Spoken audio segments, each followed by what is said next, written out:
Hi, here we are at Girls in Tech Retreat. Can you say who you are?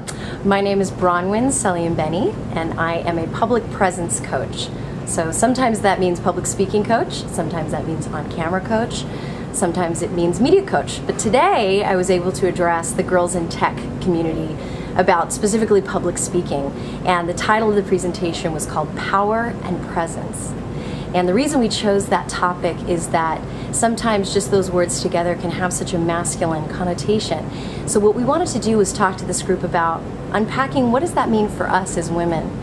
And one of the things I started off with is a great quote that I'd like to share with you. And the quote goes like this: "True power, it happens when personality aligns with purpose to serve the greater good." And that's really the foundation for what we were doing today. We were looking at what truly is our purpose in our work life? What is our purpose in our personal lives? Where do the two intersect? And then looking at, as we got up to practice public speaking, what are the elements of our personality that need to be brought forward?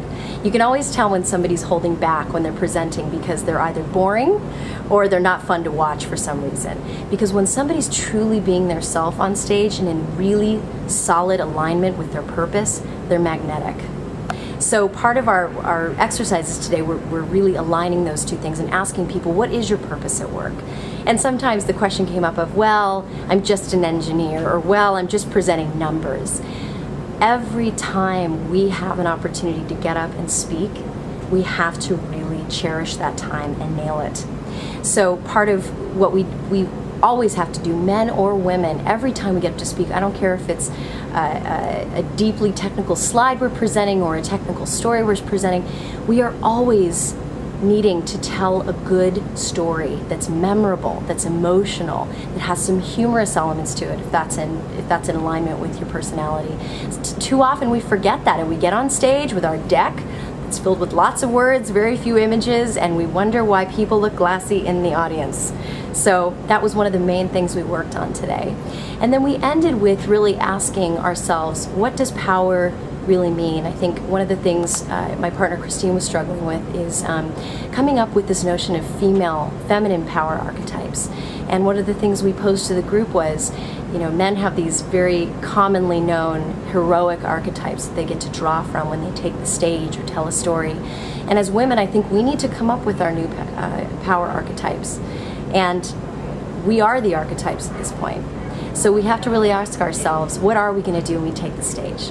Do we have the courage to be who we really are and be in perfect alignment with personality and purpose? And I hope that's what we accomplished today. You said during the talk that a lot of women fall back into typical kind of cultural archetypes. Tell us about that. Well, yeah, we call them sort of the false idols of power. And unfortunately, we've been fed a steady diet in this culture of false power archetypes, especially for women. Aggression, intimidation, or leaning too heavily on our sexuality or hiding behind our sexuality, or even the temptation to revert to silence. It can feel very powerful to certain personality types to withhold ideas, to not speak up because what if we look stupid? Or what if we're wrong? These are things that are absolutely, they may feel powerful at the time, it may feel powerful to dress a certain way or act a certain way in public, but it's not real power. It's not the true us, and it's certainly not helping to align with purpose. So that's what we addressed in that section. Right. Apart from public presentations on stage, are there other kinds of suggestions that you have for women who want to make their viewpoints known in a sort of corporate setting? Yeah, I think there's a couple things I would say to that. I think one of the most important skills that women have, potentially a little more so than men, is we're very good at reading a room. We're very good at listening.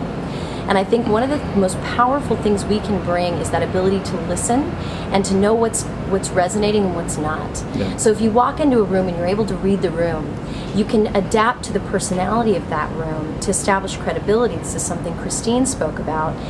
You can adapt to that personality and meet them. If it's a very serious boardroom filled with male executives, you can meet them there.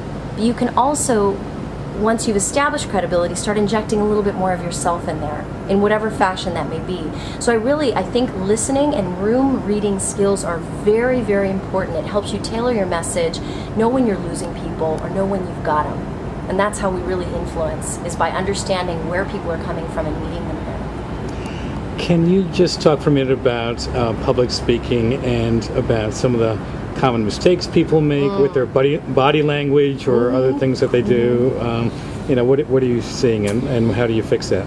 It's a great question. Body language is, it's a tough one for a lot of people, and I think what happens is none of us were formally trained on what to do with our bodies when we're speaking to a group. We just weren't. And so oftentimes we hold our hands in front of our bodies, or we hold them behind, or we have them here, or we have them here. And the problem with that is those are not powerful positions. It draws the eyes to areas that may not be the best areas to be drawing eyes towards. So really what we want to do is ground your feet, ground yourself so that you've got a strong stance and your limbs are hanging beside you, because once you get going, your arms know what to do. You just need to let them hang at your sides and operate from that place. So I do see that quite a bit. Posture is a funny thing that way. The other thing I see is people tend to get very serious when they take the stage, or when it's their turn to speak in a meeting. Sometimes people adopt this adult version of themselves, that they think they're supposed to be somebody on stage. I had a client who was this vivacious personality. He was great at telling jokes. He was a great dancer. He was just this bubbly person. He got on stage and it was totally different individual. And it was unfortunate because people were bored in relatively short order. If the more serious we are, if we're not terribly serious to begin with, the more of a disconnect it creates and we lose people. So I do think that people need to take themselves a little less seriously. We need to know the content cold. We need to be very prepared, and we need to be thinking about the audience's experience, of course. But we need to let go a little bit and have fun, because people want to have fun with us. Yeah.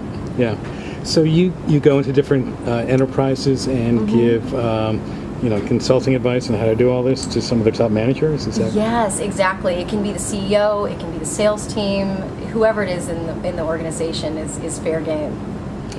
So how can people get more information? Oh, they can go to my website, www.bronwyncommunications.com, and Bronwyn is spelled BRONWYN.